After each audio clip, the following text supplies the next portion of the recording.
The Saif Malik gallery से मैं आपकी होस्ट रईसा मलिक।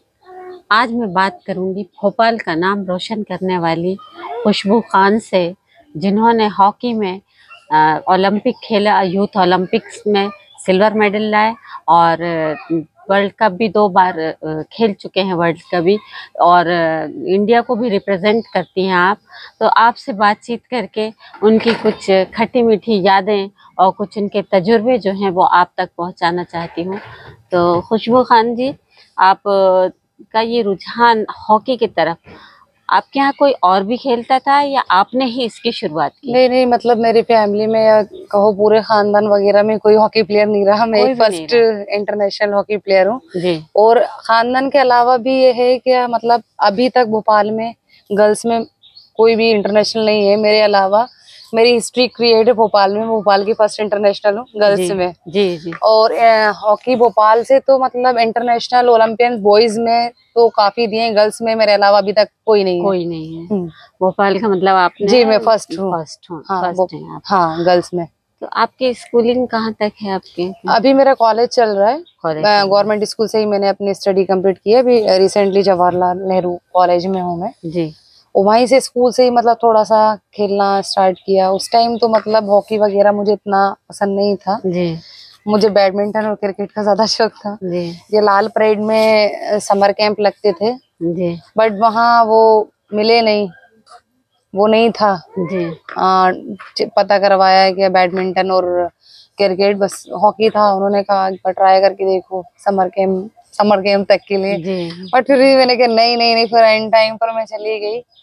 फिर वहाँ कोच अंजुम सर थे, वो एमपी पुलिस में थे, हॉकी प्लेयर थे, एमपी पुलिस में थे। उन्होंने मतलब अब मुझ में एक टैलेंट था या उन्होंने मुझ में कुछ देखा, ये मुझे नहीं पता जी। वो तो किस्मत मुकद्दर की बात है। मैं उनके इधर की ऐसी लड़की थी जो उनके इधर और लड़कियां 4-4, 5-5 साल से खेल रही थी, मगर मैं ऐसी उनकी लड़की थी कि 3 साल में मैं मतलब जो हॉकी की ड्रिबलिंग वगैरह होती है मैं वो करना सीख गई 3 डेज के अंदर। अच्छा। और 1.5 महीने के अंदर मैं स्टेट खेल कर आ गई। अच्छा। और जो लड़कियां 4 साल से प्रैक्टिस कर रही थी वो स्टेट तक नहीं खेली थी। ऐसे मतलब जर्नी स्टार्ट हुई। फिर मैंने 2-3 साल कंटिन्यू समर कैंप खेला जी।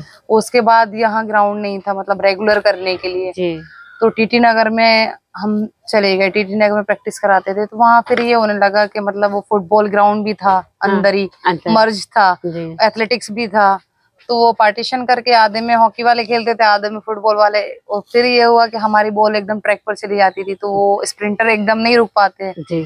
1-2 बार कंप्लेंट कही, फिर हमारी बॉल फुटबॉल वालों को लग गई। अच्छा। वो फुटबॉल वालों के हमारी लग, मतलब तो फिर वो ज्यादा वो होने लगा। तो उन्होंने कहा हॉकी वालों को मेजर ध्यानचंद में एक विवाद होने लगा था। उन्होंने बोला कि हॉकी वालों को मेजर ध्यानचंद स्टेडियम भेज दो। बॉयज एकेडमी थी वहाँ, अशोक ध्यानचंद जी कोच थे, मेजर ध्यानचंद के बेटे जी। फिर वहाँ हम कम से कम 12-13 लड़कियां थी, बट वो फिर धीरे धीरे कम होते होते, एक होता है इंटरेस्ट के ऊपर। तो ये 12-13 लड़कियां सब भोपाल की थी? हाँ, मतलब अलग अलग थोड़े कहीं कहीं से आके लेके प्रैक्टिस कर रही थी। हाँ, मतलब कोई यहाँ साइड की हो गई, होशंगाबाद, ऐसे मतलब थोड़ा दूर दूर की रह के फिर धीरे धीरे हाँ मतलब थी एमपी, धीरे धीरे कम होती गई उनको। फिर ये लड़कों के साथ प्रैक्टिस करना काफी टफ हो जाता है लड़कियों के लिए, तो प्रैक्टिस हार्ड होती थी। फिर धीरे धीरे उन्होंने खुद ही कम कर दिया, मतलब लड़कियों ने आना ही बंद कर दिया। मैं अकेली एक लड़की थी जो मैं बॉयज के साथ प्रैक्टिस करती थी। बॉयज के साथ पूरा फिजिकल, बॉयज की स्पीड में, बॉयज के साथ ही ट्रेनिंग। और इक्विपमेंट भी नहीं थे मेरे, क्योंकि गोलकीपर के इक्विपमेंट बहुत ज्यादा महंगे आते हैं। तो सर मतलब सर हेल्प करते थे। उस टाइम कंडीशन भी इतनी वो नहीं थी कि मैं मतलब खुद से पर्सनली अपना कुछ खरीद पाऊँ। तो हमारे जो सर थे अशोक ध्यानचंद जी, वो ही मतलब मुझे जो लड़कों के पुराने वो हॉकी के मतलब जो किट होती थी वो दे देते थे। जैसे उनका न्यू सामान आता था तो वो मुझे दे देते थे। आपको पुराना दिलवा देते थे, सर वगैरह दे देते थे। कुछ चीजें मैंने शर्तों पर जीती। कुछ सीनियर्स लगाते थे, या मेरा तुम ये शॉट रोक लोगी या मेरा स्ट्रोक रोक लोगी तो मैं तुझे ये दूंगा। एक लालच होती है ना जुनून भाई, नहीं मुझे ये रोकना। मैंने कुछ चीजें मतलब अपने गोलकीपर किट की मैंने शर्तों पे जीती है। तो ऐसे ही उन्होंने मतलब कर करके मैं खेलती थी प्रैक्टिस। हमारे मतलब सीनियर्स वगैरह, बॉयज वगैरह, मुझे ऐसा लगता नहीं था कि मैं बॉयज के साथ प्रैक्टिस करें।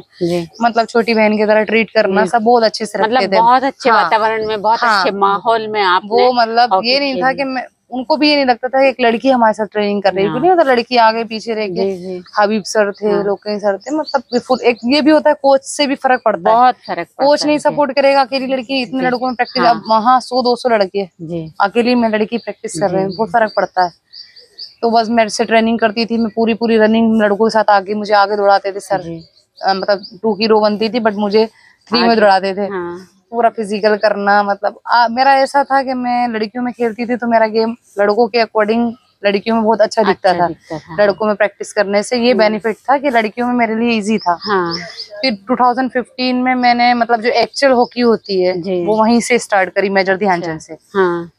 फिर 2017 में मेरा फर्स्ट नेशनल था जूनियर।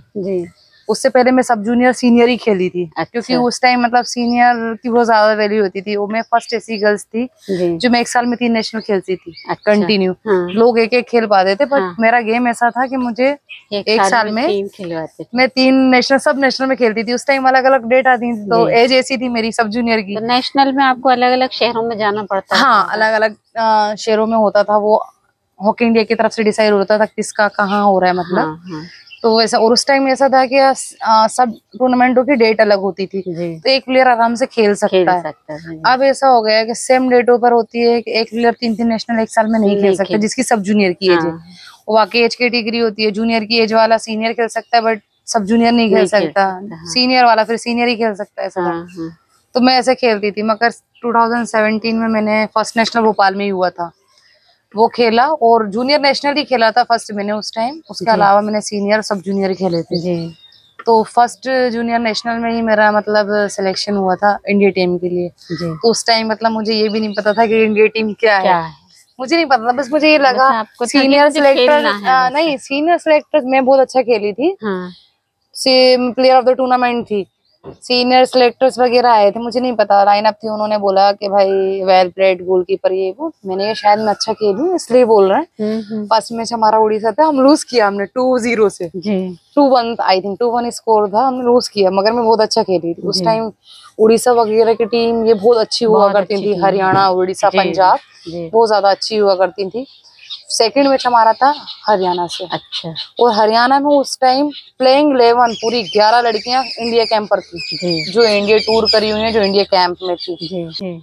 मतलब मैंने ऐसा बहुत आउटस्टैंडिंग खेला था। मैंने एक ही बॉल को 4-4 बार सेव करके देना, लाइव देना। मतलब गोलकीपर के लिए 4-4 बार, बहुत अच्छा गोलकीपर है, आप टीम को 4-4 बार लाइव दे जाए। सेकंड मैच में डेविड जोन थे, उस टाइम पर सिलेक्टर थे इंडिया टीम के। फर्स्ट मैच में तो गोविंदा सर ने मुझसे हमारे कोचेस से नाम पूछा, वो मयूर पार्क मैच था। सेकंड वाला ऐशबाग में था। अच्छा। तो उन्होंने हमारे कोच से पूछा कि भाई कौन लड़की है ये वो। उस टाइम मुझे पता भी नहीं था, ना मुझे इंडिया टीम के नाम मालूम, किसी के भी नहीं पता। तो इतना कुछ पता ही नहीं था इंडिया टीम क्या होती है। बस वो तो जुनून था, खेलना खेलना होके खेल ही रहा है बस। फिर सेकंड मैच में उन्होंने मैच फिनिश होने के बाद बुलाया डेविड सर ने।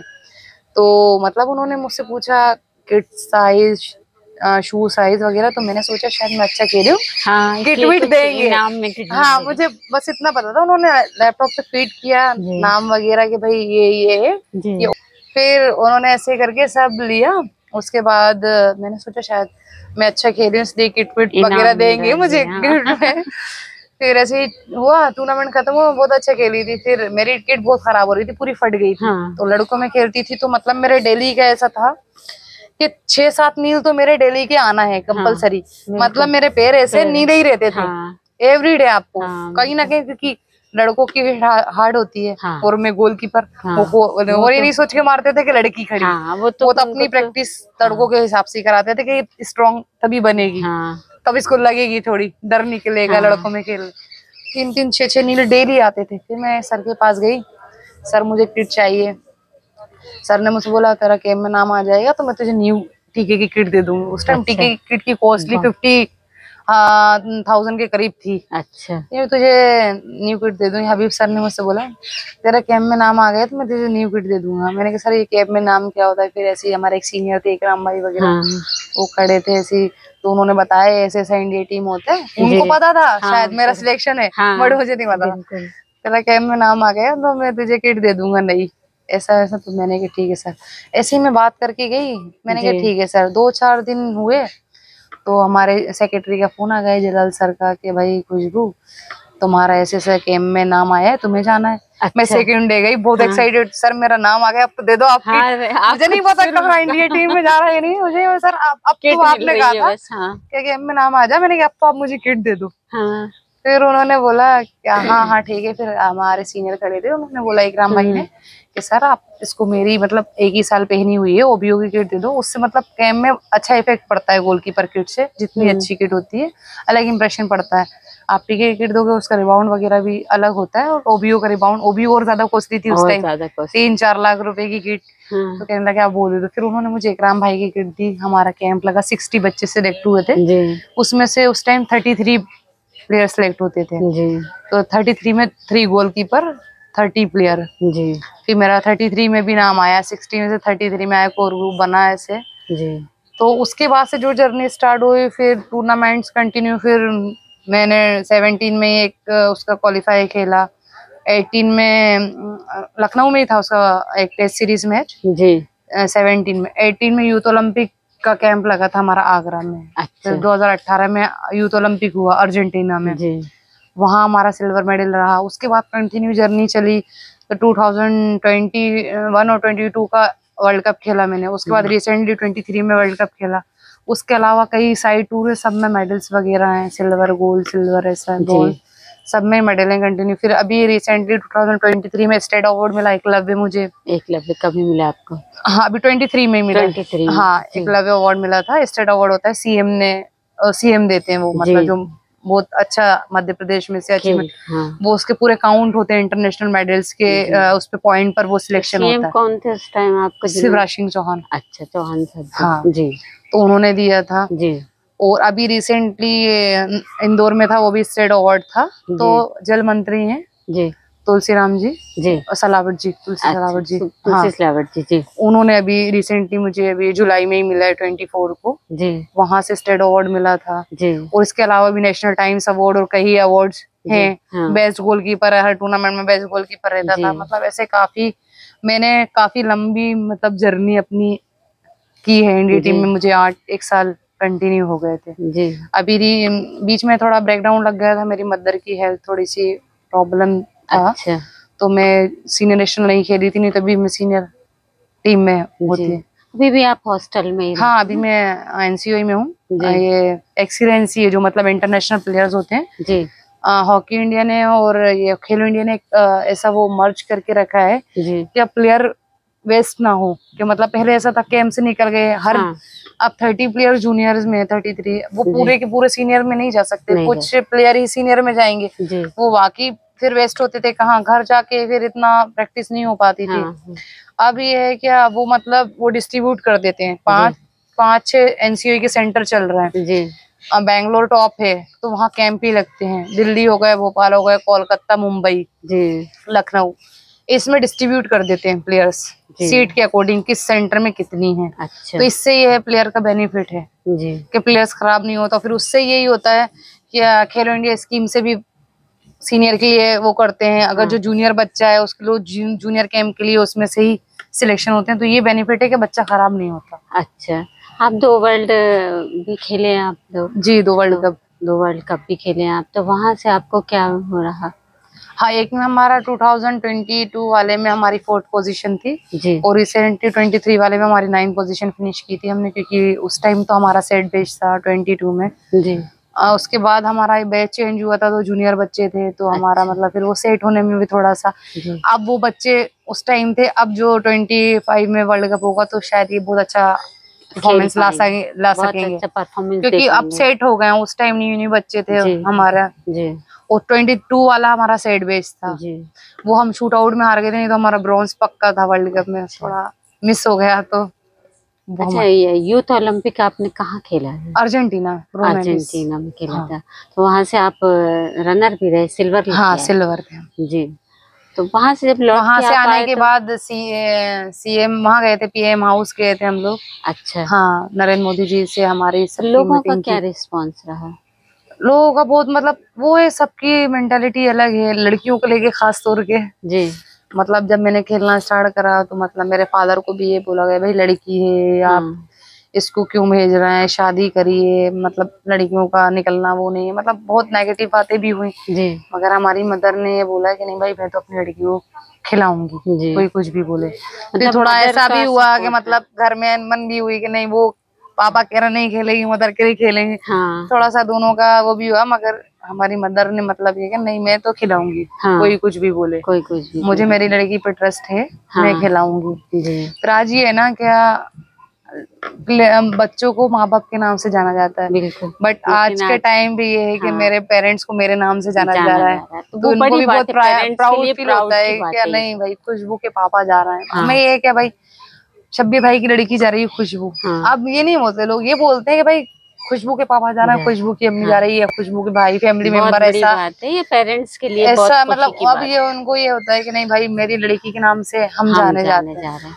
और जिस टाइम मैंने हॉकी स्टार्ट की मेरी मदर हाउसकीपिंग का काम करती थी, मतलब हमारा बहुत स्ट्रगल वाला वो रहा है। उस टाइम इतना कुछ भी नहीं था कि मैं मतलब शूज खरीद सकूं।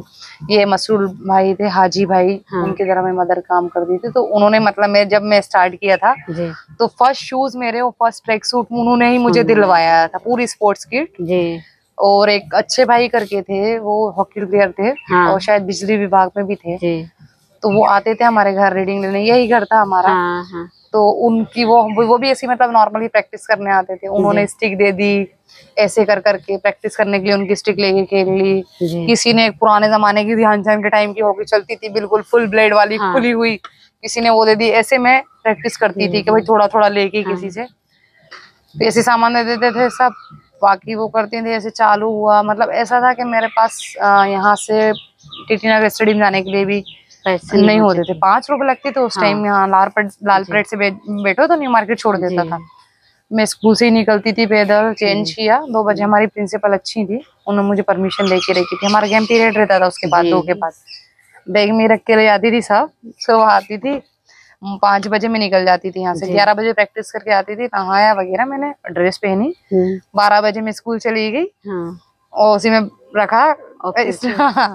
वहीं से 2 बजे निकल गई। वहां से पैदल पैदल न्यू मार्केट गई, टीटी नगर में जिम करती थी मैं 4 बजे, क्योंकि उसके बाद फिर सबके सेशन रहते थे। उस टाइम रेस्ट टाइम रहता था, तो सर ने बोला क्योंकि मैं लोकल की थी, अलाउ नहीं था ऐसा कि मतलब बिना हॉस्टल वाले उधर जाना।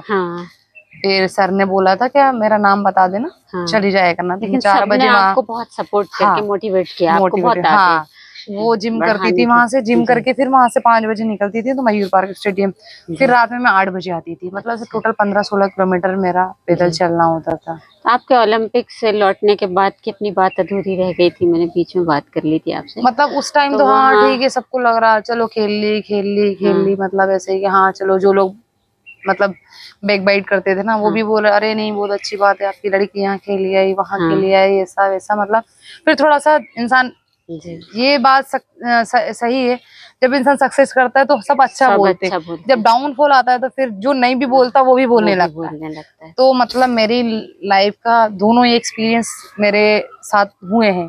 मेरे अच्छे वक्त में भी, मेरे बुरे वक्त में भी। ऐसा नहीं है कि अच्छा ही मिलता है तो अच्छा ही मिलता चला जाएगा, बिल्कुल नहीं। मेरा ये मानना है प्लेयर की लाइफ में डाउनफॉल आना बहुत जरूरी है। हमें अच्छा मिलता जाएगा तो हम नीचे वालों की कदर नहीं कर सकते। जब एक हमारे डाउनफॉल आएगा ना तो हमें तब समझ आता है कि हमें वो चीज मिल रही थी वो हमारे लिए कितनी इम्पोर्टेंट है। मिलती जाती है तो हम वो पीछे की चीजें माइंड नहीं करते कि हमने कहाँ कैसे स्ट्रगल करके। तो मेरा तो यही कहना है कि मतलब एक डाउनफॉल आना जरूरी है। एक नहीं होता अपनों में छुपे गैरों में छुपे अपनों का पता तभी चल जाता है। बुरे वक्त का साथी हमेशा होता है। तो मतलब मेरा जब अच्छा वक्त था तो मैंने ये चीज मेरे साथ हुई है पर्सनली, मैंने वो चीज नोटिस की कि मतलब हाँ ठीक है, हर इंसान मेरे साइड था, नहीं भाई अच्छा।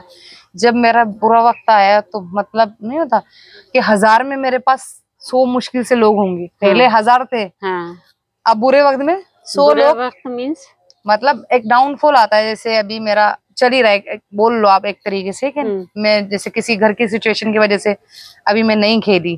अभी सीनियर टीम में होती तो मैं भाई सीनियर टीम में वो एक रहा था। अभी एक हो गया कि भाई एकदम से आप पूछे नहीं वाला। तो मतलब ये चीजें पता चल रही है, मतलब हम जिसको अच्छा समझते हैं वो हम हर टाइम हमारे लिए अच्छे नहीं होते। ऊपर से अच्छे वक्त अंदर से अच्छे वक्त में और बुरे वक्त में पता चलता है कि आपके लिए कौन अच्छे है कौन खराब है। तो बहुत सारे समीर सर रहे, उन्होंने बहुत सपोर्ट की। समीर सर के मतलब जैसे मैंने मयूर पार्क अशोक सर के जाने के बाद मैंने मयूर पार्क जाना छोड़ दिया, तो मैं समीर सर के पास प्रैक्टिस करती थी। हबीब सर, अल्ताफुल रहमान सर थे, इंटरनेशनल थे वो भी, वो प्रैक्टिस कराते थे दोनों, समीर सर अल्ताफ सर दोनों। मतलब ये कोचों ने मुझे बहुत सपोर्ट की है। समीर सर हो गए, अल्ताफ सर हो गए, जलालुद्दीन रिजवी ओलंपियन है, अशोक ध्यानचंद सर, इन्होंने तो मैं क्या ही बोलूं। मतलब आज मैंने जो हॉकी खेली हो, आज मैं जो इंडिया खेल रही हूँ, मैं इन लोगों की वजह से मैंने खेला है, क्योंकि इन्होंने इतना सपोर्ट करा। अगर मैं तो मैं ही बोलती हूँ, अगर मैं आज बॉयज के साथ नहीं खेल रही होती तो मैं भी ठीक है, टाइम होता, पीरियड होता, लड़कियों की तरह हॉकी खेल के छोड़ चुकी होती। बिल्कुल। मगर उन्होंने मुझे लड़कों के साथ परमिशन दी खेलने की, तो मेरा गेम लड़कियों में अलग दिखा। अगर वो मुझे परमिशन नहीं देते तो मैं भी, मतलब एक होता ना, एक एज हो गई कि ठीक है चलो। आपके खेल को देखा होगा ना कि आप में टैलेंट है, जुनूनी, वो यही बोलते थे कि मैंने ऐसी जुनूनी लड़की नहीं देखी। आप यकीन नहीं मानेंगे, मेरा हाथ फ्रैक्चर हो गया था। मतलब इतना किटी ही पहनी थी मैं, एक लड़के ने बोला कि आप खड़ी हो जाओ, मैं सिर्फ नीचे नीचे मारूंगा। पर ये क्या वो एकदम हिट आए तो पता नहीं चला। वो हमारी गोलकीपर की आदत है, मैंने एकदम हाथ निकाल दिया, ऊपर आई बोला। उस टाइम ध्यान भी नहीं रहा कि मैं पहनी नहीं, तो ये मेरा मसल मांस अंदर से फट गया था, फ्रैक्चर हो गया था। और उसके बाद भी मेरा प्लास्टर बना था, मैं तो भी जाती थी। प्लास्टर में बांध के मैं रनिंग करती थी। वो ये कहते थे कि रेस्ट कर ले। 1 मंथ का मुझे बोला था उन्होंने पक्का प्लास्टर का, मैंने 7 डेज में काट के मैं रनिंग वगैरह सब, रनिंग तो मैं दूसरे दिन ही पहुंच गई थी। मेरा ऐसा है कि मेरा आज भी वो मेरे अंदर वो चीज है, मुझसे रेस्ट नहीं लेते बनता। मुझे कितनी तकलीफ हो, मेरी बॉडी में पेन हो या मुझे लगी हो, मुझे करना है। मतलब वो एक नहीं होता कि बॉडी में आदत हो जाती है, भाई ये करना है, आपको कितना भी वो नहीं कर पाएगा। बस कि हमको कुछ पाना है, बस मेरा यही पेरेंट्स को कुछ पाके देना है, बस ये है मेरा टारगेट। भरोसा किया, वो किया, उस पे हमको पूरी फैमिली की जिम्मेदारी मेरे ऊपर है, तो भाई मुझे कुछ करना है। और मुझे यही है, क्या इंडिया के पास गर्ल्स में आज तक ओलंपिक में मेडल नहीं है, गोल्ड मेडल लाना है मुझे। मतलब मेरा ये टारगेट है, एम है। अब वो तो गोल्ड मेडल का बात है, कितना मैं खेलती हूँ कितना नहीं, मगर जो मेरा टारगेट है, मेरा एम शुरू से यही रहा है कि भाई मुझे ओलंपिक में गोल्ड मेडल लाना है। जैसे अपनी बात हो रही थी कि जब आप ओलंपिक से सिल्वर मेडल लेकर आप लोग लौटे, तो आपकी टीम में जो लोग थे उनके किस ने आपकी सराहना की? पब्लिक ने भी की होगी, कुछ नेताओं ने भी की होगी, सब उस टाइम तो सभी थे कि भाई मैं खेल के आ रही हूँ, भोपाल की पहली लड़की हूँ और इतने लेवल पे खेल के आ रही है, तो सब नहीं मतलब अच्छा हाँ ठीक है, बहुत अच्छी बात है, सबने ऐसी मतलब अच्छे रिस्पॉन्स थे। अब कुछ बोलने वाले तो उसमें भी बोलेंगे थे कुछ भी, बट वो उस चीज को मैं अवॉइड करती हूँ। मैं पॉजिटिव ज्यादा अपने माइंड में रखती हूँ, नेगेटिव थोड़ा बिल्कुल हटा के तभी खेल भावना टारगेट वो नहीं। खिलाड़ी की एक अच्छी जो आदत होती है वो यही होती है कि खिलाड़ी खेल भावना में जब आप इन्वॉल्व होता है तो वो फिर बुराई मेरा ऐसा है, मैं बहुत पॉजिटिव माइंड से चलती हूँ। मुझे नहीं मतलब कि मेरे बारे में या मेरी फैमिली के बारे में मुझे कोई क्या बोल रहा है, मैं अपना गोल सेट करके चलती हूँ। मुझे इतने वीक में ये अचीव करना है, मुझे इतने मंथ में ये अचीव करना है। मुझे मतलब नहीं है आइट साइड वाले क्या कह रहे हैं कहते रहो, मुझे कोई फर्क नहीं पड़ता। मेरा ये है कि बस मुझे ये अचीव करना है, मतलब अचीव करना। मैं अचीव कर लूंगी तो वो भी उनके मूवी बंद हो जाएंगे। बिल्कुल मेरा ऐसा सपोर्ट में आ जाएंगे। अभी जो आपके मेरा माइंड सेट बहुत ऐसा है कि मतलब होता है ना, कुछ लोग ऐसे क्या, जैसे आप मेरे बारे में गलत बोले, मेरा माइंड सेट ऐसा हुआ, अरे यार वो मेरे बारे, तो हमारा फोकस हट जाता है। मेरा ऐसा है कि आप बोलते रहो, मुझे कोई फर्क नहीं पड़ता, मैं इस कान से सुनूंगी, इस कान से निकाल दूंगी। मेरा ऐसा है, मतलब मेरा एक टारगेट, मेरा एम है कि बस मुझे इस पे चलना है, मतलब चलना है। कौन क्या बोल रहा है, कौन क्या नहीं बोल रहा, मुझे उससे कोई मतलब आपने जो लक्ष्य बना रखा है बस वो गोल्ड मेडल का लक्ष्य, गोल्ड मेडल का है। अभी सिल्वर तो आ गया है बस यूथ ओलंपिक से, अब गोल्ड मेडल ओलंपिक देना है इंडिया को, है ना, पूरे इंडिया को देना है लाके। और उसमें फिर पेरेंट्स तो खुश होंगे क्योंकि आपको एक ऐसे समाज से आप बाहर निकले हैं जो समाज लड़कों तो क्या लड़कियों के साथ खेलने देने में भी शायद एतराज करता, लेकिन आपके पेरेंट्स ने आपको बहुत सपोर्ट किया है, वो भी मतलब बहुत ही बधाई के, बहुत ही मुबारकबाद के हकदार हैं, ये मैं समझती हूँ। तो जैसे आपने बात करते करते आप बोल रहे थे कि मोदी जी के साथ भी शायद आप लोगों की बैठक हुई थी, तो उसमें क्या हुआ था, उन्होंने क्या कहा? उन्होंने ये बोला था कुछ चीज की जरूरत हो तो बताओ, मतलब कोचेस भी गए थे हमारा, मतलब वो शॉर्टली टाइम था उनके साथ मिलने का जी। और हमें तो सेल फोन वगैरह भी अलाउ नहीं, ओनली हम मेडल्स और पासपोर्ट के साथ उनके बंगले पर गए थे जी। तो बहुत शॉर्टली टाइम था, उनका टाइम फिक्स था जी।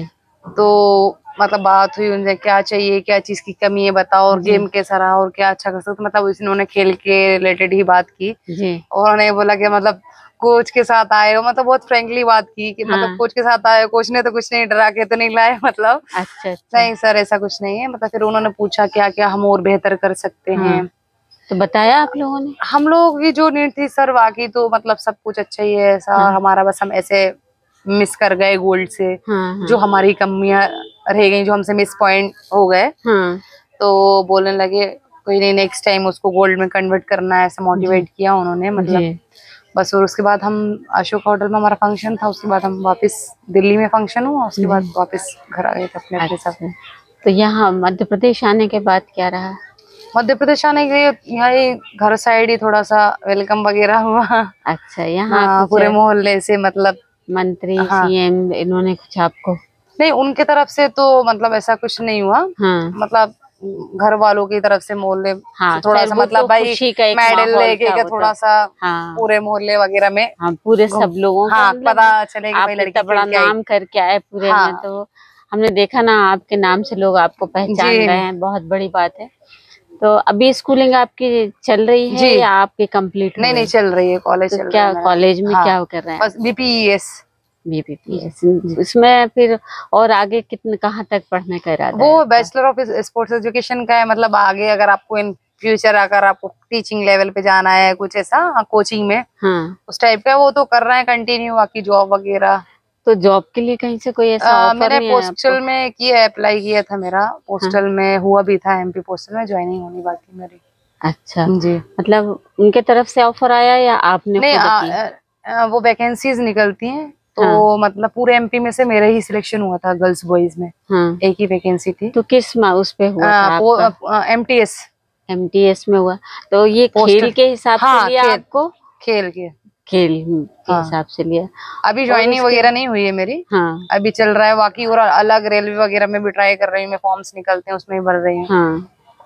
तो पहले तो ये होता था कि मतलब जो ओलंपिक खेलते थे, इंडिया खेलते थे, उनको तो फटाफट कई कंपनियों से, प्राइवेट भी और सरकारी भी, कई विभागों से ऑफर आते थे कि आपको मतलब हमारे यहाँ आप आ जाइए, और लोग एक करके छोड़ते थे फिर दूसरी जगह ज्वाइन करते थे। तो इस तरह का ऑफर आपके पास कोई नहीं आया? नहीं, ऐसे नहीं आया, बट हमें फॉर्म फिल ही करना पड़ता है। जैसे वैकेंसी, अब जैसे मेरी पोजीशन गोलकीपर की है जी, अब प्लेयर्स तो ज्यादा होते हैं, प्लेयर्स की हर टाइम वैकेंसी निकलती है, बट गोलकीपर ऐसा है जैसे सेम एज इंडिया टीम में भी गोलकीपर को बहुत कम रिप्लेस करते हैं, क्योंकि उनको बनाने में बहुत वो हो जाता है, मतलब टीम खड़ी करना, एक बैकबोन होती है ना वो वाला। तो ऐसे डिपार्टमेंट्स में भी ऐसे है कि गोलकीपर 2 ही होते हैं, लॉन्ग टाइम के लिए लेते हैं वो, तो मतलब वैकेंसी जैसी निकलेंगी तभी वो ले सकते हैं। प्लेयर का तो ऐसा है, वो लेते रहते हैं। नहीं, तो जब गोलकीपर जबकि 2 होते हैं तो गोलकीपर का तो उनको रहना चाहिए कि भाई गोलकीपर भी एक मेहनत कर रहा है ना, आपके हाथ भी टूट रहे हैं, पैर भी टूट रहे हैं, चोटें भी लग रही हैं, वो मेरा हो चुका ऑलरेडी, ACL हुआ है मेरा, ऑपरेट हुआ है, ऑपरेट भी हुआ है, फिर भी खेल रहे हैं, लेकिन उसके बाद भी आपको कोई ऐसा गोलकीपर कोई ऐसा ऑफर नहीं आता? नहीं ऐसा कोई ऑफर मैं तो गवर्नमेंट से बिल्कुल और उनके लोगों से, अधिकारियों से सबसे निवेदन करूंगी, और मंत्रियों से भी, खेल मंत्री जी से भी करूंगी कि मतलब अगर गोलकीपर के भी लिए भी खिलाड़ियों की तरह ही कोई ऐसा ऑफर रखा जाए कि भाई अगर वो इतना खेल रहा है और यूथ ओलंपिक खेल के सिल्वर मेडल ला रहा है और गोल्ड मेडल लाने के लिए तैयार बैठा हुआ है कि हमको लाना है, चाहे हमारा हाथ टूटे, पैर टूटे या कुछ भी हो, किसी भी तरह की हमको मुश्किलों को फेस करना पड़े, उसके बाद भी हम लाने के लिए तैयार हैं। तो आप लोगों को भी सोचना चाहिए कि ऐसे खिलाड़ी को क्यों ना आप कुछ ऐसी सर्विस दें, कुछ मदद करें अच्छी, जिससे वो अपने घर की स्थिति को भी सुधार सके। और जब घर की स्थिति सुधरी हुई होगी, अच्छी होगी, तो लाजमी है कि वो खेल और अच्छी तरीके से खेल सकेंगे, क्योंकि माइंड सेट जो है वो दो जगह बटा होता है। फैमिली का भी आपको देखना पड़ता है, बर्डन रहता है कि फैमिली में ये प्रॉब्लम चल रही है, तो फैमिली में हमारी मनी प्रॉब्लम चल रही है, तो हम कैसे करें, क्या करें, वो वहाँ भी आपका दिमाग चलता है और दूसरा खेल भी आपको खेलना है। अगर उस तरफ से दिमाग आपका हट जाएगा, आपको उस तरफ से सुकून हो जाएगा, उस तरफ आपका मतलब लोग आपके पीछे जो लोग हैं, जो पेरेंट्स हैं आपके, जो आप पे डिपेंड करते हैं, अगर उनको सहूलियतें मिल जाएंगी तो लाजमी कि आपका खेल और भी अच्छा हो जाएगा। तो इस तरह से मैं चाहती हूँ कि गवर्नमेंट कुछ मदद करे आपकी, और आपके मतलब जो स्टेटस को है और बढ़ाए, जो आपके में कमियों की वजह से जो आपका खेल थोड़ा सा पीछे हो रहा है उस पर ध्यान दे, ताकि हमारा इंडिया, हमारा भारत और भी ज़्यादा ओलंपिक खेले, और आगे हमारी यूथ में खेलने के बाद महिलाएं एक गोल्ड मेडल लाएं। ये हमारे देश के लिए बहुत बड़ी बात होगी। तो और आप क्या करना चाहते हैं इसमें, और क्या कमी आपको महसूस होती है? बस इसी की है कि मतलब एक होता है ना कि हम एक माइंड से हम एक ही जगह नहीं कर पा रहे हैं।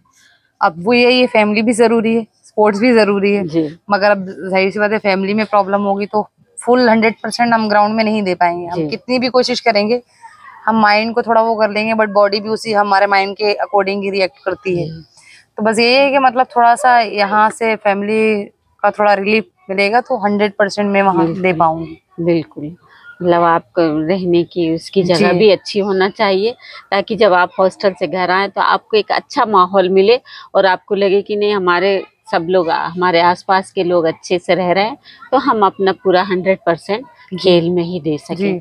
तो हमारी सरकार से हमारी गुजारिश है, निवेदन है कि वो आपके इन चीज़ों को दूर करने की कोशिश करें, और अच्छा खेल हमारे देश के लिए आप खेलें। ये बहुत बहुत शुक्रिया आपका कि आपने इतने अपने कीमती वक्त में से, समय में से हमको दिया कि आपको हॉस्टल से आने का थोड़ा सा समय मिला, उसमें से भी हमने थोड़ा समय आपका चुरा लिया है, और आपका बहुत बहुत शुक्रिया।